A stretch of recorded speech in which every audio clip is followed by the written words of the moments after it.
Los tiempos de crisis tienen sus dificultades, sus retos, y también nos traen nuevas oportunidades, nuevos comienzos. Y estoy convencido que estos casi 4 meses que llevamos sin congregarnos físicamente en nuestras instalaciones han servido para la reflexión. Quizá ha habido temor, quizá ha habido un tiempo de desánimo, pero quiero decirte que el Señor quiere usar este tiempo en tu vida y en mi vida para que volvamos a tomar lo esencial de lo que significa ser seguidor de Jesús y lo que significa ser iglesia. El Señor a mí como pastor me ha hablado en el sentido de que debemos volver a lo más básico, que es aprender a amar a Dios y también amar a nuestro prójimo. Y hoy tengo aquí a un invitado especial, a mi querido amigo y hermano Esaú Guerrero, que está aquí ahorita en México, es parte de esta familia aquí en Calvary Fortaleza, y él nos va a compartir un tema que estoy seguro es desafiante y de ánimo para nuestras vidas, el cual se titula Una iglesia que ama. Así que voy a dejarlos con Esaú para que él nos exponga la palabra del Señor y que el Espíritu Santo hable a tu corazón y a mi corazón para volver a eso básico. Mira, si después de este tiempo solo nos vamos a volver a reunir juntos, no tiene sentido lo que ha pasado. Yo creo que este tiempo es para cambiar, para ser transformados, para volver a lo esencial, para entender lo que significa ser iglesia de Jesucristo. Así que no tomo más tiempo, que el Señor los bendiga y los dejo con Esaú. Gracias.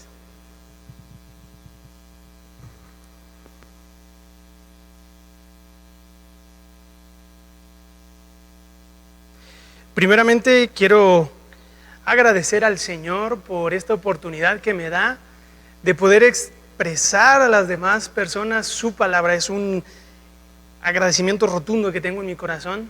Gracias a Dios, al Espíritu Santo también. Gracias también al Pastor Miguel, que me permite hacer este sueño realidad, poder expresar la palabra con ustedes. Y bueno, como el Pastor Miguel lo externó, hoy vamos a hablar acerca de una iglesia que ama. Vamos a meditar, vamos a reflexionar en el verdadero papel que tiene la iglesia, el cual es, ojo, es un papel de amor y no de juicio. Repito, amor y no de juicio. Y no vas a dejar mentir que en la actualidad está muy de moda aquellos test, aquellos manuales instructivos de cómo hacer algo. Se te descompone tu computadora, le pasó algo a tu celular, como mojarse, tu impresora falló, ¿y qué es lo primero que haces? Vas a la plataforma de videos más común y le pones cómo arreglar un dispositivo tal. Y te dicen 5 sencillos pasos, puedes arreglar tu teléfono averiado. Pues todos hemos visto este tipo de tips, de manuales, de instructivos, y por ejemplo te pongo, valga la redundancia, un ejemplo de cómo ser un buen emprendedor en 10 sencillos pasos.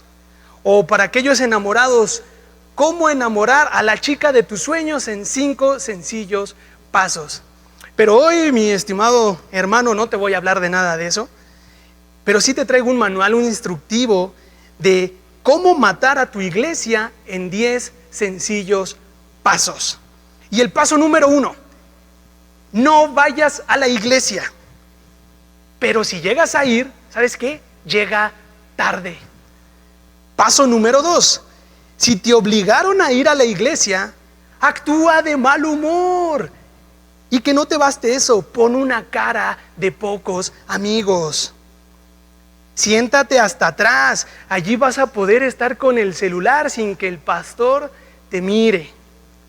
Punto número 3 en este manual de cómo matar a tu iglesia. Cuando la alabanza empiece, no cantes.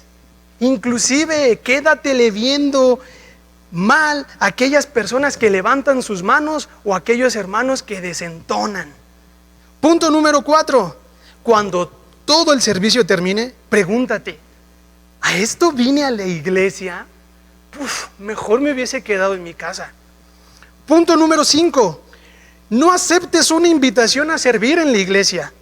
Mejor critica el esfuerzo de los que sirven. Y no te quedes conforme con eso. Quéjate y quéjate más de ellos, pues son un círculo de exclusivistas. Son los iluminados. Quéjate de ellos. Punto número 6. Si la iglesia le paga al pastor, exígele un horario de oficina de 12 horas. Que desquite lo que gana. Que desquite ese sueldo. Ahora, si la iglesia no le paga al pastor, igual exígele. ¿Quién le manda a ser pastor? Punto número 7. A la hora de la ofrenda, espérate hasta el último. Tienes que checar, tienes que cerciorarte que el pastor haya echado mínimo el 10%. Ahora sí, punto número 8. No animes al pastor. Si te gusta su sermón, cállate. No lo adules. No vaya a ser que termine creyéndose el nuevo apóstol Pablo versión Rambo. Punto número 9 y casi terminamos. Cuéntale los errores del pastor a todos los visitantes. Eso haría un buen cristiano. Cuéntales que te ha cambiado por ir a llevar a sus hijos a la escuela. Y eso que tú eres su hijo espiritual. Y por último, queridos hermanos, en este manual de cómo matar a tu iglesia en 10 sencillos pasos, visita otras iglesias, tómate una selfie, tómate una foto allí y compártelo en redes sociales. ¿Sabes? De esta manera le causarás celos al pastor. 10 sencillos pasos de cómo matar a tu iglesia. ¿Cuántos se sintieron identificados, mis queridos hermanos, en esta mañana? No me dejarás mentir que más de alguna vez tú y yo hemos sido esta persona. Más de alguna vez tú y yo hemos seguido al pie de la letra este manual de cómo matar a tu iglesia en 10 sencillos pasos. Pero sabes, déjame decirte algo. Si sigues cooperando de esta manera, tú vas a matar a tu iglesia. En esta mañana, mis queridos hermanos, vamos a ver un pasaje que describe una característica de las muchas que hay, de las personas que conformamos la iglesia. Una característica de ser iglesia es demostrar amor y no juicio. Repito, amor y no juicio. Sí, escuchaste bien, amor y no juicio. Así que vamos todos, abramos nuestras Biblias y leamos el Evangelio según San Juan, capítulo 13, versículos 34. Y permíteme leértelo, te lo leo en Reina Valera 60, y dice así: un mandamiento nuevo os doy, que os améis unos a otros, como yo os he amado, que también os améis unos a otros. Si bien estas fueron palabras de Jesús, el evangelista las captura en su capítulo 13. Y déjame comentarte como un poco de contexto que este capítulo 13 está dividido en lo que yo creo 4 escenas. Estas 4 escenas están comprendidas por la escena número 1, el acto simbólico que Jesús hace al lavarle los pies a los discípulos.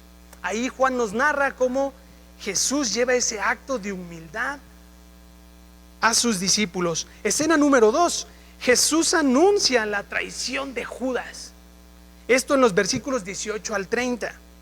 Para la escena número 3, Jesús da un nuevo mandamiento. Esto lo podemos ver en los versículos 31 al 35. Y en la cuarta escena podemos ver a Jesús que predice la triple negación de Pedro. Como pudimos ver, el capítulo 3 está comprendido de 4 escenas. La que nos corresponde está en la tercera escena, donde Jesús da un nuevo mandamiento en los versículos 31 al 35. Pero puede que tú me digas, ¿y a mí qué con estas 4 escenas? Bueno, pues en estas 4 escenas podemos ver el recorrido que Jesús tuvo que hacer antes de enfrentarse a la cruz. Jesús estaba prediciendo ya su muerte. En este recorrido lanza un reto, y ese es el mismo reto que el Señor hoy trae a ti: amarse los unos a los otros. Repite conmigo: amarse los unos a los otros. Así que, queridos hermanos, por nada en el mundo se nos debe de olvidar que el Evangelio nos lleva por un profundo proceso de transformación. Este proceso de transformación es Cristo el modelo, el parámetro a seguir, con el cual nosotros nos tenemos que amar. Por tanto, mi querido hermano, como punto número 1 en esta reflexión, en esta predicación, debemos amarnos unos a otros. Punto número 1, debemos amarnos unos a otros. A pesar de que Juan lo relata como un mandamiento nuevo, ¿cuál? El de un mandamiento nuevo os doy, que os améis unos a otros, como yo os he amado, que también os améis unos a otros. A pesar de que Juan lo narra, lo relata como un mandamiento nuevo, en sí, en su totalidad, no era un mandamiento nuevo, pues se cree que está haciendo alusión a la ley mosaica, esto es, a la ley que Dios le dio a Moisés en aquel tiempo. Esta referencia, esta alusión del mandamiento nuevo está en Levítico 19:18, y permíteme rápidamente esclarecértelo un momento. En esta alusión que se hace a Levítico 19, el Señor le ordenó a Moisés que hablara con toda la asamblea de los israelitas y les dijera: sean santos porque yo, el Señor su Dios, soy santo. En otras palabras, les hizo un llamado a la santidad. Repite conmigo: santidad. Ese llamado a la santidad, en esta alusión a la cual estamos hablando, tiene implicaciones, sí, individuales, pero también tiene implicaciones comunitarias. Esto es, en sus relaciones interpersonales. Por eso Yahvé, por eso el Señor es muy claro al decir, versículo 18, la alusión al nuevo mandamiento: no seas vengativo con tu prójimo, ni le guardes rencor. Ama a tu prójimo como a ti mismo. Yo soy el Señor. Esto lo dijimos que está en Levítico 19:18, y es lo que Jesús menciona en el versículo 34 del capítulo 13 de Juan. Sin embargo, el énfasis que Jesús le da a este versículo es totalmente nuevo, pues este mandamiento ahora toma como modelo la entrega misma de Jesús de Nazaret. Dijimos que la alusión era: ama a tu prójimo como a ti mismo. Pero ahora Jesús, cacha lo siguiente, ahora Jesús les dice: sí, ama a tu prójimo, pero sabes, yo soy el modelo, yo soy el parámetro para que tú ames a tu prójimo. ¿Cómo? Ya lo vamos a ver más adelante. Así que este mandamiento ahora toma como modelo la entrega misma de Jesús, y porque los que lo obedecen son motivados a llevarlo a la práctica por su fe misma en Jesucristo. Por eso, por estas dos razones, es que se cree que es un mandamiento nuevo, aunque haya tenido una alusión al Antiguo Testamento, a la ley mosaica. El mandato como tal, el de que se amen, emplea un verbo, una acción en tiempo presente. ¿Esto qué quiere decir? El que un verbo esté conjugado en tiempo presente, que es una acción continua, que no cesa, que está en camino. Entonces, si decimos que se amen, quiere decir que tiene que ser una acción que rueda, que va, que no para, que no cambia, que es continua. Ahora, si decimos que esto tiene que estar impregnado en nuestro prójimo, déjame decirte algo. Tu prójimo no es solo tu hermano que tienes al lado, no solo es tu esposa, no solo es tu hijo. Tu prójimo es, sí, tu cónyuge, sí, tus hijos, pero también es tu vecino. Tu prójimo también es aquel que te hace la vida de cuadritos en la escuela, querido joven. Tu prójimo también es aquel que habla mal de ti en el trabajo. Tu prójimo es aquel que nosotros tal vez podemos llamarlo enemigo. Tu prójimo también es la sociedad circundante. Tal vez esta dicotomía que tenemos en nuestra cabeza viene a raíz de que creemos que solo los que vienen al templo son nuestros prójimos. Pero no, mi querido hermano, la fe no estuvo solo pensada para vivirse en un templo. Desde los inicios del antiguo Israel vemos a Yahvé, a el Señor, expresándoles: ustedes tienen una meta, ustedes son un pueblo escogido para que sean luz a las naciones. No solo era para Israel, era para las naciones. Y después, a lo largo del Nuevo Testamento, vemos como el mismo apóstol Pablo se autodenomina el apóstol a los gentiles.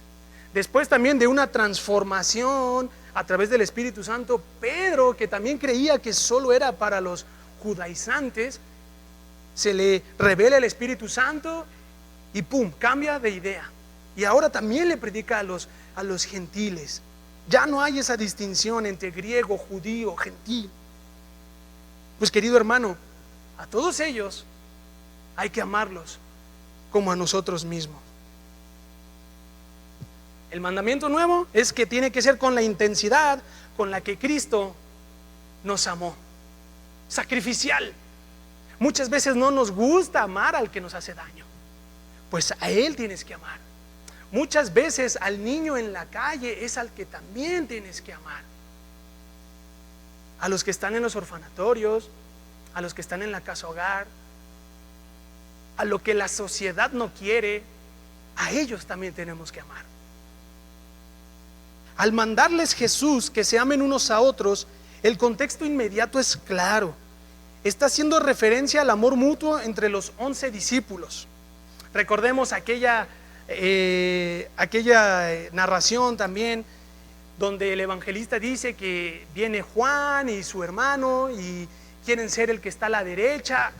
Choque, roce, jerarquía, poder, quién está, quién es el mejor.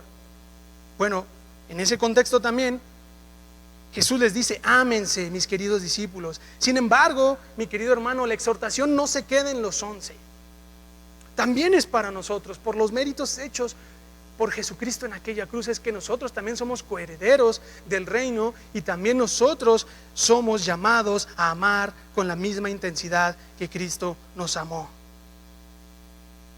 Al pedirles esto, los está exhortando a amarse con la misma pasión, esa misma pasión que días después se vería reflejada en el madero. Muchas veces el pastor Miguel Chamorro nos ha explicado acerca de ese madero, ese castigo peor, vil, cruento que se le daba a los malhechores más inmundos de la sociedad. En esa cruz, en ese madero, murió Jesucristo.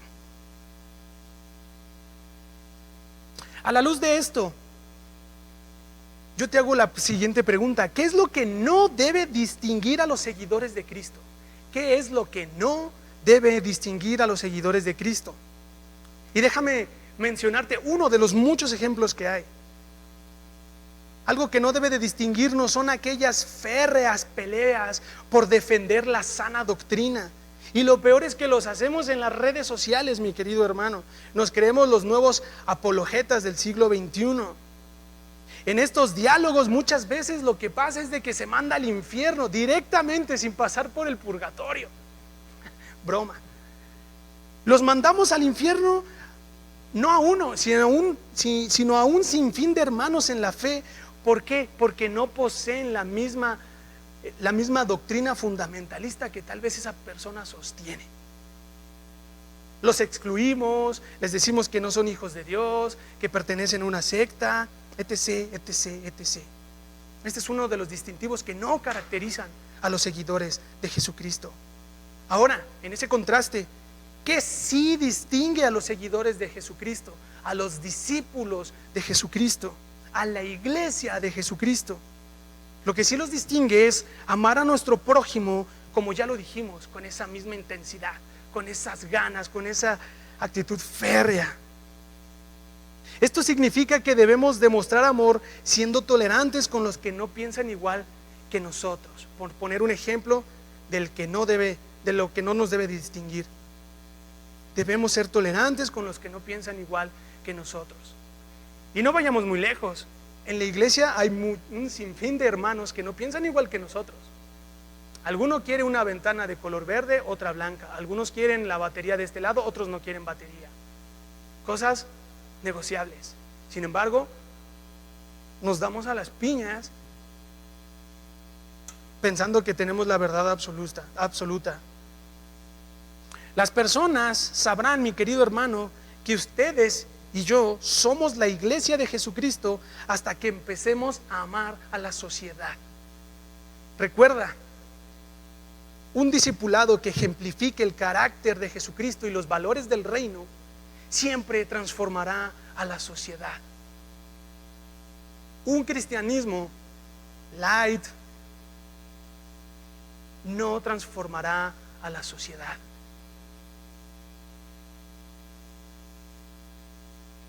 Ahora, tú me puedes preguntar, pero Esaú, ¿cómo puedo transformar yo a la sociedad? Yo no he ido a un seminario, yo no he ido a un instituto bíblico, es más, ni terminé la secundaria. Tal vez alguien me diga, mira, yo no estoy preparado, no tengo una profesión. Mi querido hermano, no se necesita nada de esto. Ahora, no estoy diciendo que esté mal, ni estoy en contra. Al contrario, yo estoy a favor que todo discípulo de Jesucristo tiene que dejar de tomar leche materna y comer alimento sólido espiritual. Gracias a Dios por aquellas instituciones que el Señor mismo levanta y permite que obreros suyos se capaciten para la obra de Dios. Pero si tú no tienes esa posibilidad, mi querido hermano, podemos seguir adelante. Hay tantos cursos bíblicos en la iglesia, hay discipulado, hay un sinfín de actividades para nosotros poder crecer y alimentarnos físicamente. Ahora, ¿cómo puedes impactar a tu sociedad amándola? Mi querido hermano, hay tantos orfanatos que visitar, tantos indigentes que ayudar, tantos huérfanos, viudas, extranjeros que socorrer. En este sentido, la típica trillada y evangélica frase, Dios es amor, tiene validez solo sí y solo sí si los seguidores de Dios reflejan y viven ese amor. Ojo con esto, reflejan y viven el amor de Dios. Porque tú y yo hemos sido bien dados a decirle, Dios te ama, tranquilo, no pasa nada. Pero no le ayudas, no estás con Él en sus luchas, no caminas con Él. Mi querido hermano, solo si vas a tener, obviamente por el poder de Dios y del Espíritu Santo, la sociedad va a cambiar, va a ser transformada en la medida de lo posible cuando nosotros decidamos reflejar y vivir el amor de Jesucristo, el amor de Dios, el amor de la bendita Trinidad. Vivir y reflejar el amor de Cristo es mirar el rostro de Jesús en las realidades del otro, en las penumbras, en las luchas, en los lamentos, en los ruegos, en las victorias. Es también abrazarlos en esos momentos donde ellos sienten desfallecer. Vivir y reflejar el amor de Cristo es mirar con cariño al otro, inclusive en las diferencias ideológicas que nos pueden caracterizar, en aquellas diferencias ideológicas que son difíciles de conciliar. Vivir y reflejar el amor de Cristo va más allá de decir Dios es amor, Dios te ama. Lo que sí es claro es que esa clase de amor, mi querido hermano, es evidencia, la que sí distingue a los discípulos de Jesucristo, es evidencia de que Jesucristo mora en nosotros, de que nosotros permanecemos en Jesucristo. Ahora, ¿recuerdas la ilustración de cómo matar a tu iglesia con 10 sencillos pasos? ¿Qué te parece si te la cambio ahora?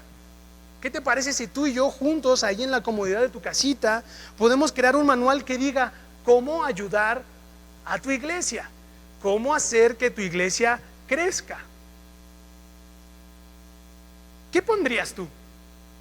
Te animo y te desafío a que puedas escribir, textear, mandarle al pastor Miguel.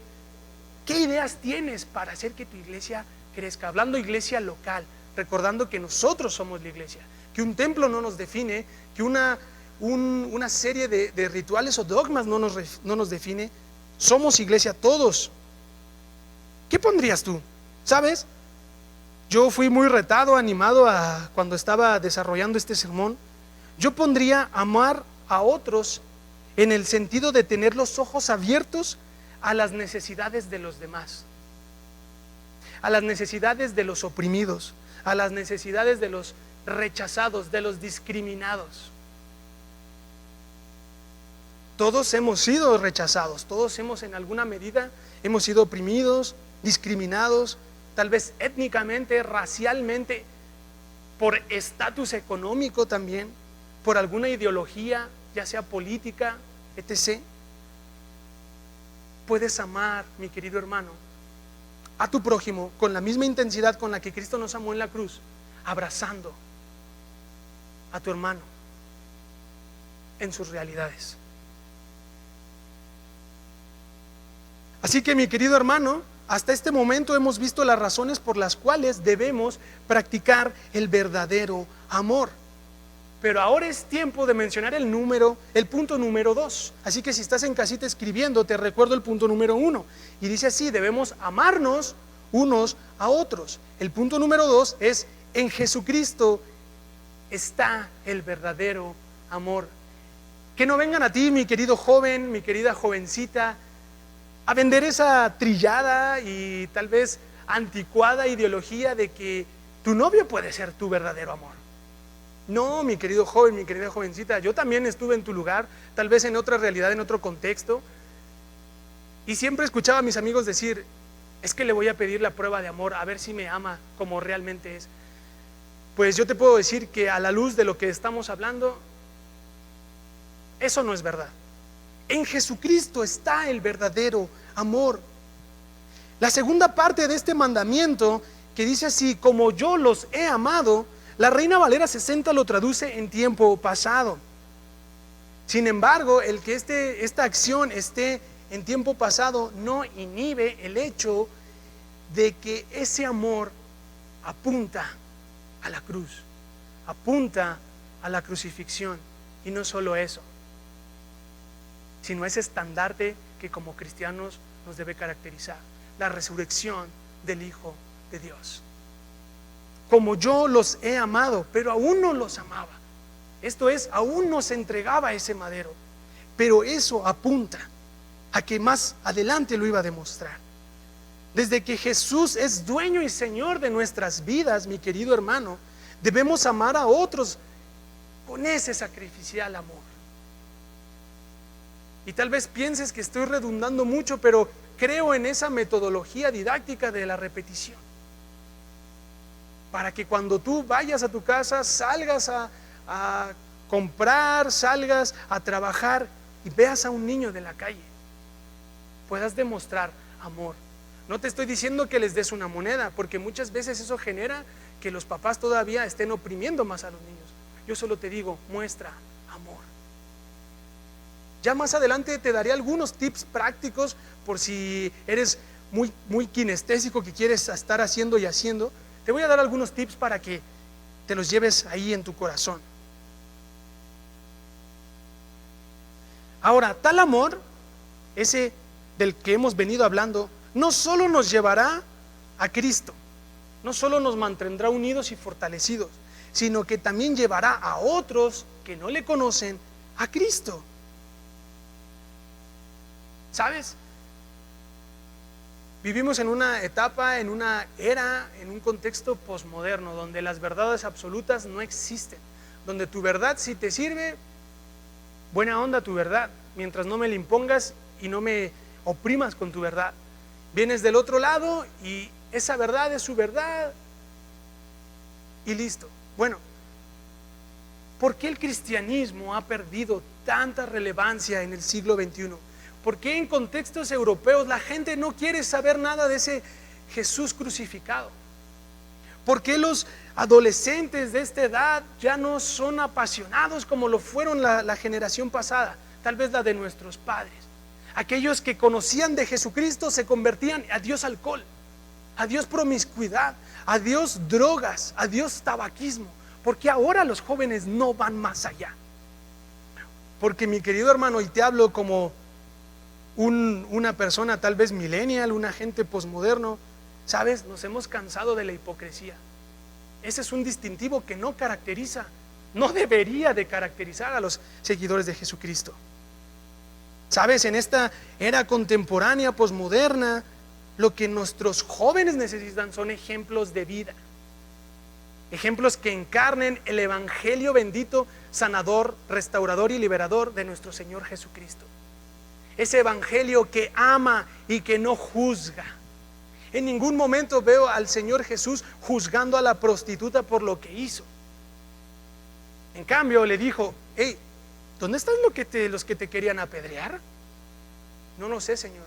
Pues yo tampoco, así que vete y no peques más.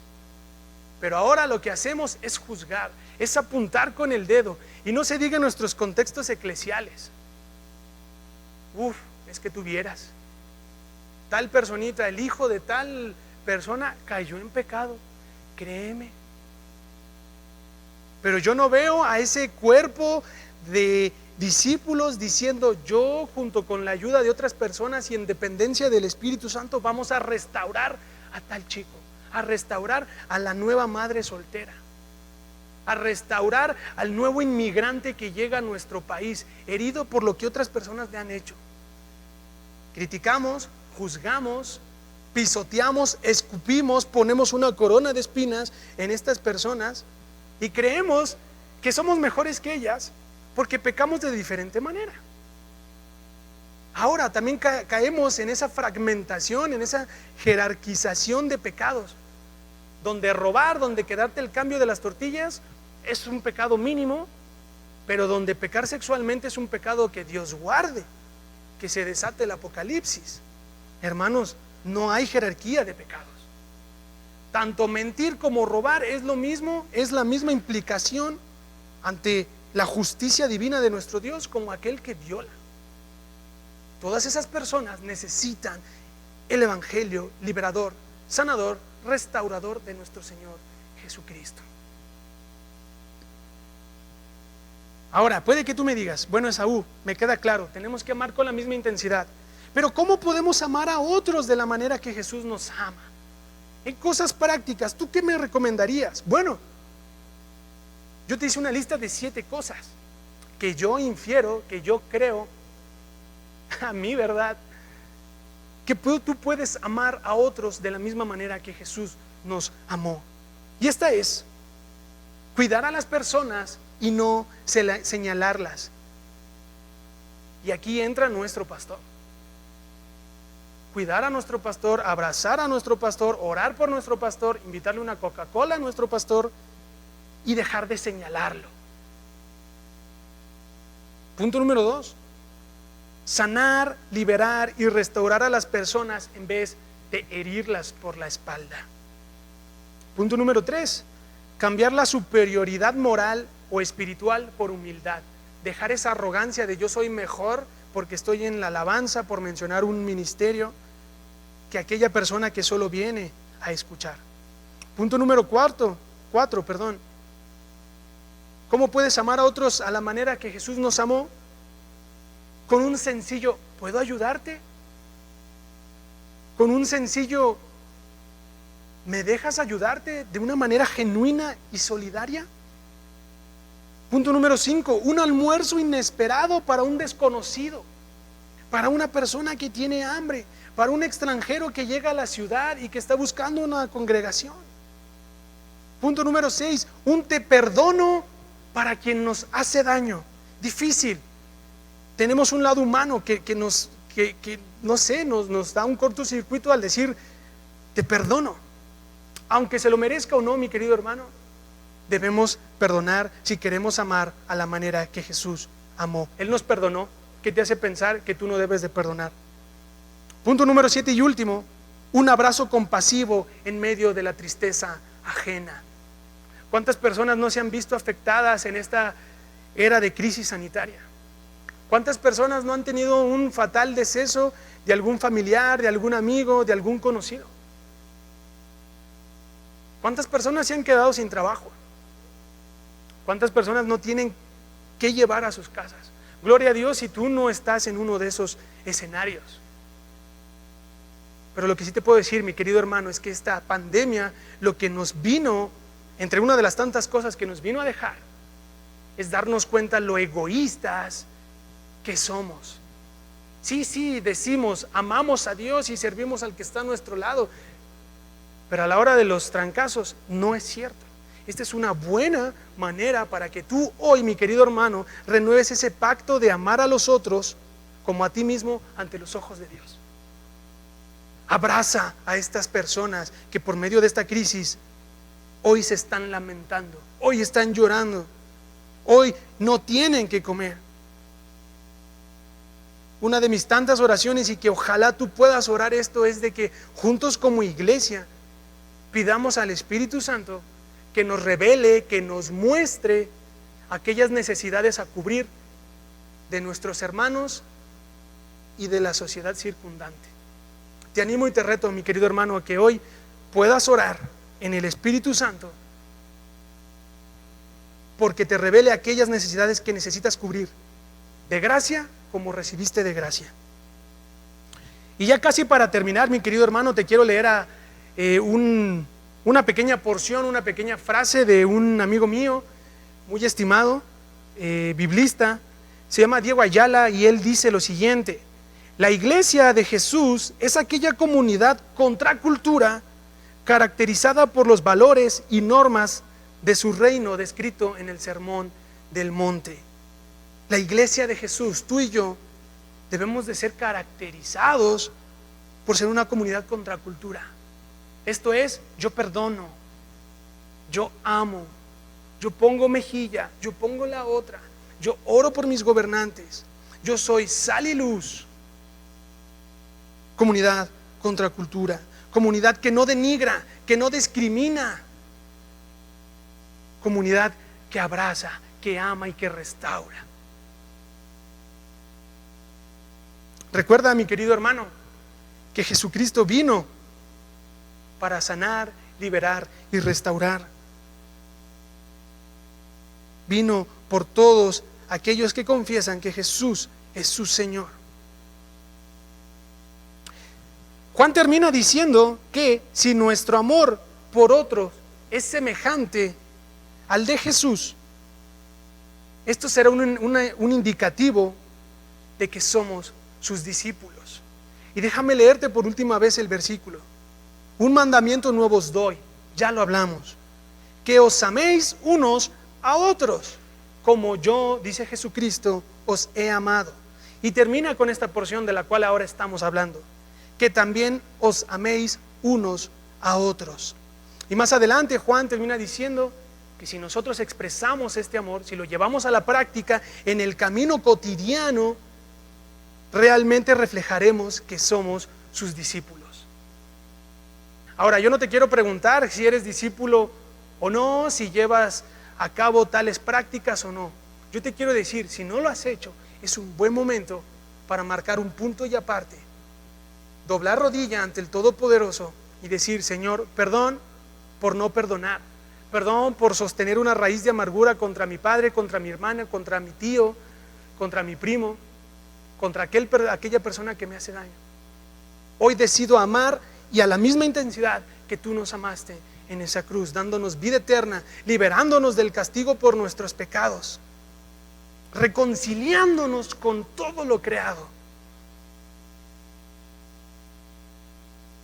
La iglesia ama y no juzga. Esos son valores contra cultura, mi querido hermano.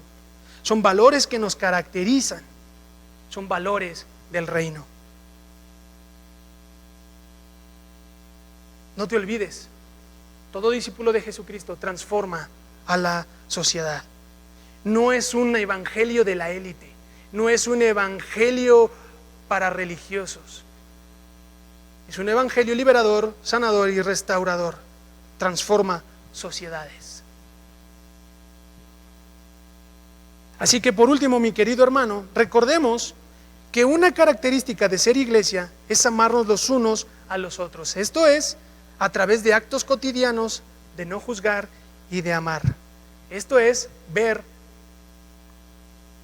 a otros, ver sus realidades y abrazar.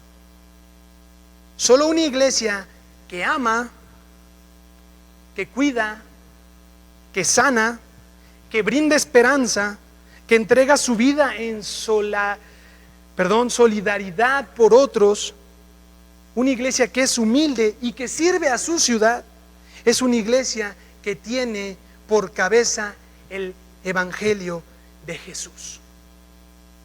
Así que, mi querido hermano, terminemos este tiempo de reflexión pidiéndole a nuestro Dios, pidiéndole a la bendita Trinidad que actúe en nosotros, que así como lo hizo en Levítico 19, podamos hacer un llamado a la santidad, y no solo individual, sino comunitaria también, y no solo que se delimite por un espacio llamado templo, sino que podamos extenderlo fuera de esas barreras, donde amemos, cuidemos, sanemos, demos esperanza, seamos solidarios con otros. Así que vamos a orar. Señor Jesús, Padre que estás en el cielo, te damos gracias por este momento de reflexión. Señor, te pedimos que esta bendita palabra tuya, Señor, haya quedado en nuestros corazones, y que sea aquella semilla, Señor, que da fruto, que no sea aquella semilla que cayó en los arbustos, Señor, en los cardones, sino que sea esa semilla, Señor, que solo tú des fruto, Señor. Te pedimos, Señor, por aquellas veces que no hemos amado a nuestro prójimo con actos cotidianos, Señor, sino que hemos criticado y juzgado, Señor. Te pedimos perdón por todas esas veces, Señor, que hemos criticado a nuestro pastor, a los líderes, a aquella persona que canta en la alabanza, a aquella persona que tal vez no es tan diestra con la ejecución de alguno de los ministerios, Señor. Perdónanos por figurar en esa lista de 10 pasos para matar a la iglesia, Señor. Ayúdanos, Señor, a poder realmente encarnar el que es ser iglesia, Señor. Ayúdanos a ir en contra de la corriente, ayúdanos a tener ese ejemplo en Jesucristo, el cual nosotros debemos modelar para que nuestros jóvenes sean apasionados por el Rey, para que nuestros jóvenes tengan esa misma esperanza de gloria que nosotros ahora tenemos, Señor. Señor Jesús, te pido que sea tu evangelio, Señor, el que nosotros vivamos día a día. Gracias por hacernos ver, Señor, que la iglesia no es un templo, que la iglesia somos nosotros. Gracias, Señor, por hacernos ver también, Padre, que no necesitamos un sistema ritual cúltico, Señor, para poder encarnar los valores del reino y llevarlos a cabo, Señor. En el nombre de Cristo Jesús te pido, Señor, que esta palabra quede en el corazón de mis hermanos, y que sea tu Espíritu Santo el que los anime y los exhorte a llevarlos a la práctica. En nombre de Cristo Jesús oramos, y todos decimos desde casa, amén. Muchas gracias, mi querido hermano.